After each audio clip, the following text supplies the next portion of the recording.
Okay, so the ceasefire just happened, and right when it was announced, do you know what the markets did? They rallied. The S&P jumped 2%, oil dropped $11 a barrel in a single trading session. European natural gas futures fell to their lowest point in 6 weeks. The entire global financial system exhaled.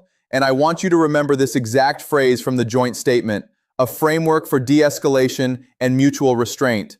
Now you are sitting at home thinking, hold on a second, this sounds like good news. This sounds like the adults in the room finally prevailed. This sounds like diplomacy won. Here is the reality. This ceasefire is not a victory for American diplomacy. It is not a restoration of the pre-war status quo. And it is not, despite what every anchor on every network is telling you tonight, a demonstration of American strategic leadership. What this ceasefire actually represents, when you strip away the relief and examine the structural terms of the agreement, is one of the most consequential strategic concessions the United States has made in the Middle East since the fall of Saigon in 1975. And the fact that it is being celebrated as a victory is the clearest possible indicator of how far American strategic expectations have fallen. If you are learning something here, please hit subscribe. Many of you know what has been happening with the channel lately, and I appreciate every person who has stayed. If you feel like supporting, there is a link in the description.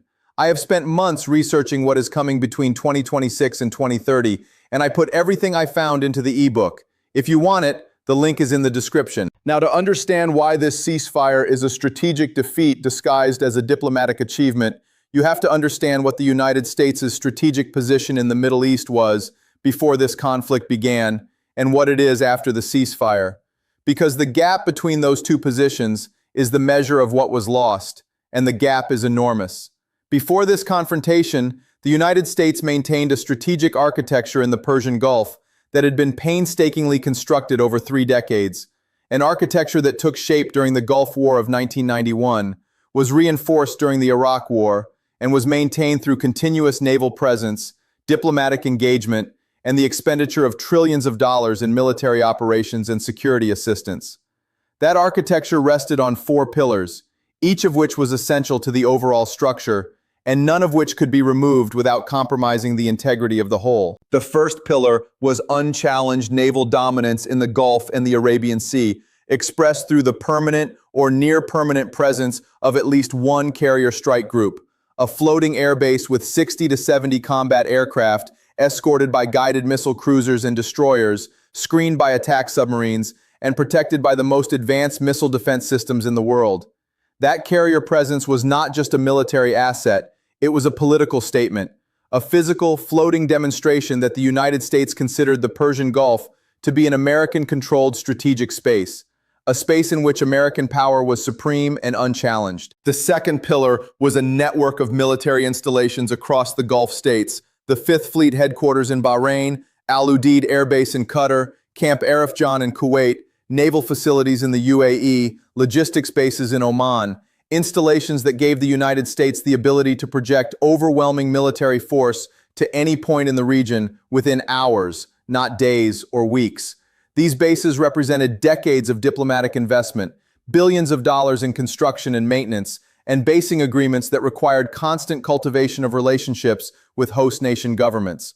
The third pillar was the implicit but universally understood American security guarantee to Gulf state allies, the unwritten but deeply believed promise that the United States would use its military power to defend Saudi Arabia, the UAE, Bahrain, Kuwait, Qatar, and Oman against Iranian aggression. This guarantee was not a treaty obligation in the NATO sense, but it functioned as one. Gulf states aligned their foreign policies, their defense procurement, their diplomatic relationships, and their domestic politics around the assumption that American military protection was permanent and reliable. The fourth pillar was the diplomatic isolation of Iran through comprehensive economic sanctions, through Iran's exclusion from every regional security arrangement, and through the sustained international framing of Iran as a pariah state whose behavior placed it outside the community of legitimate international actors. This isolation was not merely symbolic.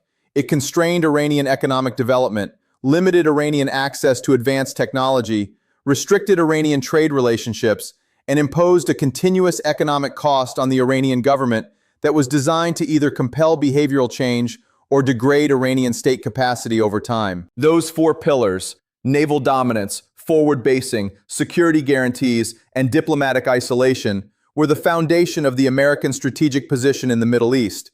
They were constructed over 30 years. They cost trillions of dollars, and they represented the most sustained and expensive projection of power by any nation into a single region in the history of the modern state system.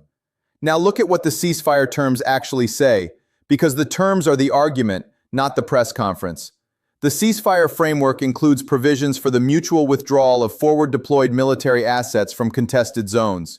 In practice, this means American carrier strike groups will reposition further from Iranian waters, a repositioning that has already begun and that represents a de facto acknowledgement that the Persian Gulf is no longer an American-controlled space, but a contested one. The framework includes provisions for the establishment of communication channels between Tehran and Washington to prevent accidental escalation, channels that, by their very existence, confer upon Iran the status of a legitimate strategic counterpart, rather than a rogue state to be isolated and contained. The framework includes a commitment by the United States to review sanctions policy in the context of Iranian compliance, language that every diplomat in the world understands as the precursor to sanctions relief, because the review mechanism creates a process that generates its own momentum toward relaxation. And the framework notably does not include any Iranian commitment to dismantle its missile program, to reduce its drone capability, to withdraw support from regional allies in Lebanon, Syria, Iraq, or Yemen, or to abandon its nuclear enrichment activities beyond temporary monitoring enhancements that fall far short of the comprehensive verification regime that the United States demanded as recently as 2 years ago. To understand why this outcome represents a structural defeat, you have to look at how analogous situations have played out in modern American military history, because the pattern is precise and the precedent is instructive. In 1953, the Korean War ended with an armistice, not a peace treaty, not a victory declaration, not a surrender, but an armistice, a ceasefire, a framework for mutual restraint. The language was careful, diplomatic, designed to allow all parties to claim some version of success. The United States had entered the Korean War in June 1950 with the stated objective of rolling back communist expansion on the Korean peninsula, specifically of liberating North Korea from communist control and unifying the entire peninsula under a pro-Western, democratic government aligned with American strategic interests in East Asia. That was the stated objective, unification under American terms. 3 years later, after 36,574 American deaths, after an estimated 2 to 3 million Korean civilian casualties, after a Chinese intervention that drove American forces from the Yalu River back to the 38th parallel in one of the most devastating military retreats in American history, the armistice established a ceasefire line along approximately the same border where the war had begun in June 1950. The dividing line between North and South Korea in July 1953 was, with minor variations, the same dividing line that had existed in June 1950. 3 years of war, 36,000 American dead, millions of Korean casualties, no territorial change, no change in the political configuration of the peninsula, no resolution of the underlying strategic competition.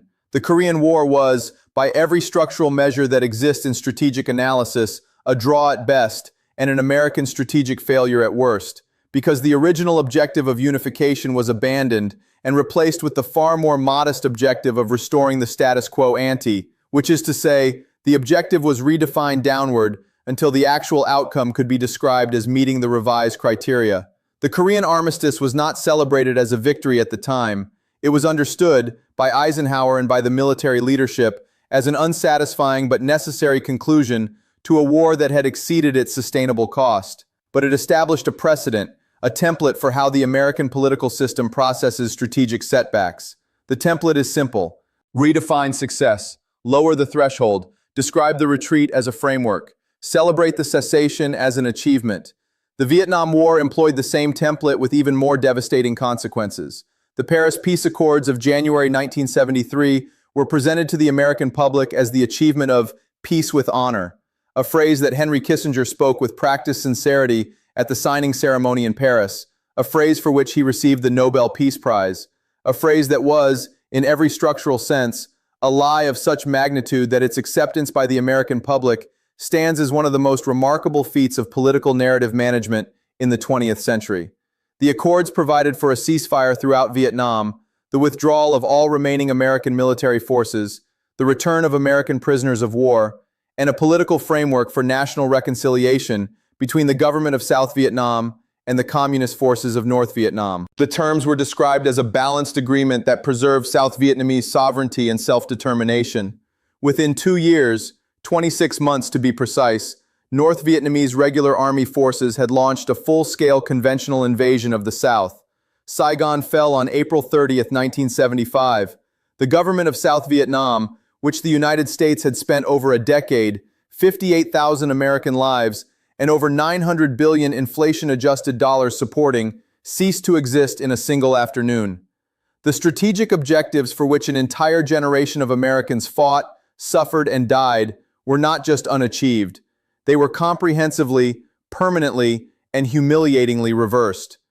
The Paris Peace Accords were not peace with honor. They were the diplomatic packaging of a strategic defeat, a mechanism designed to create what White House officials privately described as a decent interval between the American withdrawal and the inevitable collapse that followed. An interval long enough to allow the political leadership to claim that the defeat was Vietnam's failure rather than America's. Now, I want you to hold those two precedents in your mind, Korea and Vietnam, and apply them to the current ceasefire, because the structural parallels are precise enough to generate specific predictions. The United States entered this confrontation with Iran with 4 strategic objectives, stated or implied. First, the containment of Iran's nuclear program, preventing Iran from achieving nuclear weapons capability. Second, the degradation of Iran's missile and drone capability, reducing Iran's ability to threaten American allies and American forces in the region. Third, the maintenance of American naval dominance in the Persian Gulf, preserving the forward-deployed military presence that has underwritten Gulf security for 3 decades. Fourth, the preservation of Iran's diplomatic isolation, maintaining the sanctions regime and the international consensus that treats Iran as a pariah state. Now examine the ceasefire terms against those 4 objectives. The ceasefire does not require Iran to dismantle or permanently limit its nuclear enrichment capability. It accepts enhanced monitoring, a temporary and reversible measure that leaves the underlying capability intact. The ceasefire does not require Iran to degrade its missile or drone programs that emerge from this conflict with their capabilities publicly demonstrated and their deterrent value dramatically enhanced. The ceasefire implicitly acknowledges the end of unchallenged American naval dominance in the Gulf by including mutual withdrawal provisions that treat American and Iranian military presence as equivalent, a framing that elevates Iran from a contained threat to a co-equal strategic actor. And the ceasefire effectively ends Iran's diplomatic isolation by establishing direct communication channels and sanctions review mechanisms that reintegrate Iran into the diplomatic framework as a legitimate negotiating partner. On every single one of the 4 strategic objectives the United States pursued entering this conflict, the ceasefire terms represent a retreat from the pre-conflict position, not an advance, not a maintenance of the status quo, a retreat. And the fact that this retreat is being described as a victory, that the markets are rallying, that the editorials are celebrating, that the political leadership is claiming credit, tells you everything you need to know about how far American strategic expectations have fallen. When retreat is celebrated as achievement, the decline is not approaching. The decline is already underway. Now, here is the part that I think most analysts are missing, and it is the observation that should keep strategic planners in Washington awake tonight. The ceasefire is not the end of the strategic competition between the United States and Iran. The ceasefire is the beginning of a new phase of that competition, a phase in which Iran operates from a position of significantly greater strength than it possessed before the conflict. Iran's military capabilities were publicly demonstrated under combat conditions, providing invaluable intelligence about Western defensive weaknesses and validating Iranian weapons systems in ways that years of testing could not replicate. Iran's regional alliance network in Lebanon, in Syria, in Iraq, in Yemen survived the conflict intact, and in several cases was strengthened by the narrative of resistance against American military power. Iran's diplomatic position has been transformed from isolated pariah to recognized negotiating partner, a transformation that will accelerate the hedging behavior of Gulf states and erode the sanctions architecture that has constrained Iranian economic development for 2 decades. And Iran's deterrent credibility, the perception among allies and adversaries alike that Iran can impose unacceptable costs on any attacker, has been dramatically enhanced. Iran entered this conflict as a regional power that many in Washington believed could be coerced into compliance through military pressure. Iran exits this conflict as a regional power that has demonstrated, under the most intense military pressure the United States could bring to bear, that it cannot be coerced.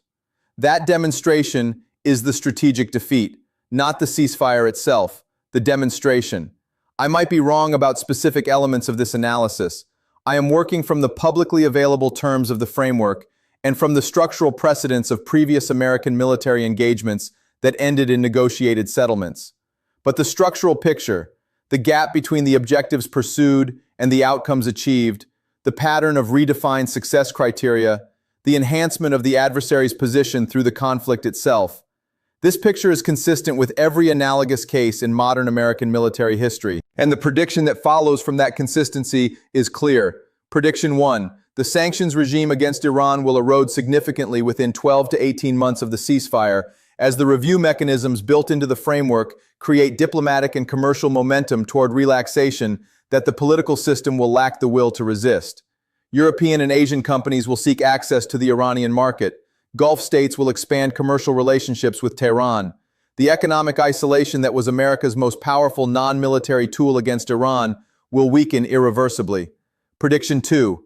Gulf state allies, Saudi Arabia, the UAE, Bahrain, Kuwait, Qatar, will accelerate their hedging toward alternative security partnerships with China, Russia, and Iran itself, having concluded from the ceasefire that American military dominance in the Gulf is no longer absolute, and American security guarantees are no longer unconditional.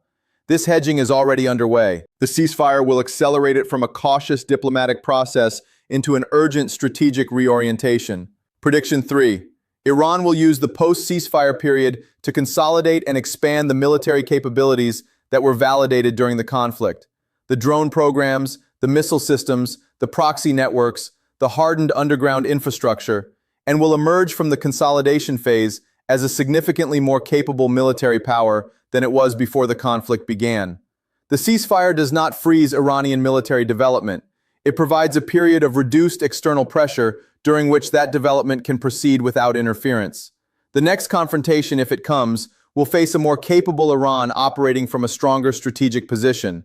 That is the structural legacy of this ceasefire, regardless of how it is described in press conferences and editorial pages. The question was never whether a ceasefire would be reached. Every conflict ends, eventually, in some form of cessation. The question was always what the terms of that cessation would reveal about the distribution of power. Who gained, who lost, who emerged stronger, who emerged weaker. The market celebrated tonight because the shooting stopped.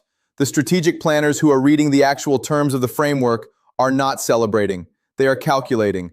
And the calculation, when it is completed honestly, will show that the United States entered this conflict as the unchallenged dominant power in the Persian Gulf and exited it as one of several competing powers in a region whose security architecture is being rebuilt from the ground up.